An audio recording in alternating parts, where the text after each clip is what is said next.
I pledge allegiance to the flag of the United States of America and to the republic for which it stands, one nation, under God, indivisible, with liberty and justice for all. Now for the Texas flag. Honor the Texas flag.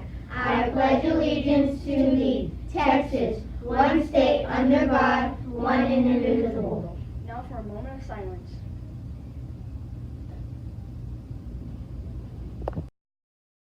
I'm a very special person, living in a very special time.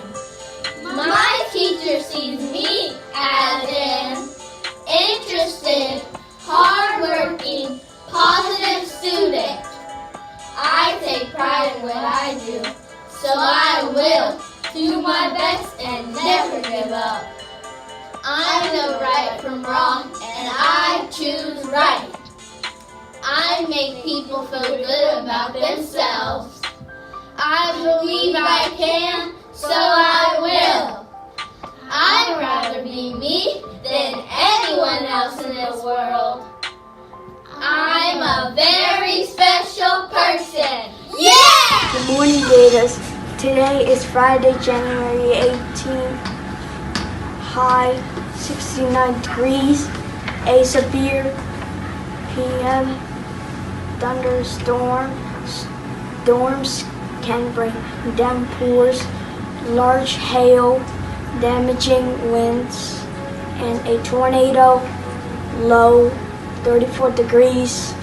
A strong thunderstorm in the evening. Otherwise, plenty of clouds, breezy. I am Vincent Trent with your Gator weather. Have a great day. Basketball scores! Here are your NBA scores. The Dallas Mavericks lost with 101, and the Spurs won with 105. The Warriors won with 147, and the Pelicans lost with 140. And here are your hockey scores. The Dallas Stars lost with 0, and the Lightning won by 2. The word of the week is representation/symbol. Object or figures that stand for something. Shaded circle equals 10 cookies. Triangle equals mountain. The symbol for mountain is a triangle. January reminders. January 29th is the world's finest chocolate fundraiser kickoff. January 30th, chocolate sales start and run until February 20th. January 31st is open house from 5:30 to 7:30. Robotics competition is on Saturday. Go Gators! So, January 21st is no school because it's Martin Luther King Day. On January 15th, 1929, an African-American boy was born to his mother and father. His name was Michael Luther King Jr. As a young boy, Michael grew up in Atlanta, Georgia. It was a difficult time in the world. He always found it difficult to play with some of the other boys in town. Their parents never let poor Michael play with their kids. He didn't realize it at the time, but the color of his skin would be the cause of many injustices for the rest of his life. Michael's father took over his father's job as pastor of Ebenezer Baptist Church. His family had always had an active role in the church since before Michael was born. At the age of 6, Michael and his family traveled to Europe.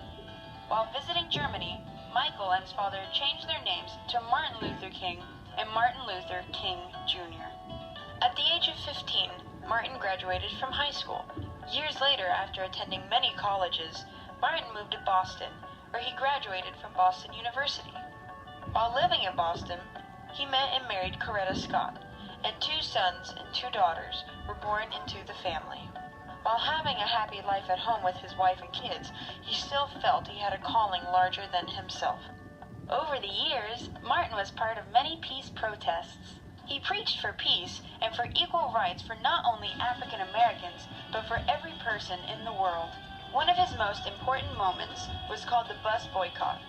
The bus boycotts began as a movement driven by the need for equal rights and desegregation of the public bus system.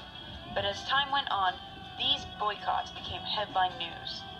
On these buses, people with white skin could sit in the front of the bus, but African Americans had to sit in the back or give up their seat to that of their white counterparts. Thanks to Martin and another now famous woman, Rosa Parks, the Supreme Court found the segregation to be unconstitutional. Martin became a world figure and was named Man of the Year by Time magazine.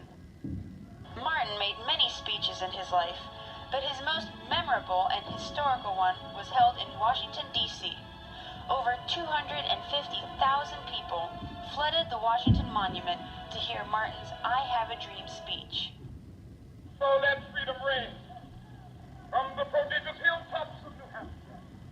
Let freedom reign. When we let it reign from every village and every hamlet, from every state and every city, we will be able to speed up that day when all the soft children, black men and white men, Jews and Gentiles, Protestants and Catholics, will be able to join hands and sing in the words of the old Negro spiritual, free at last, thank God Almighty, we are free at last. From that moment on, even after his assassination, Martin Luther King Jr. cemented his name, among many others, as an American icon and revolutionary. Now the world, while not perfect, can see everyone for who they are and not for the color of their skin. G-I-D-E-O-N, and we are Gator News. Have a fabulous weekend. Bye. Just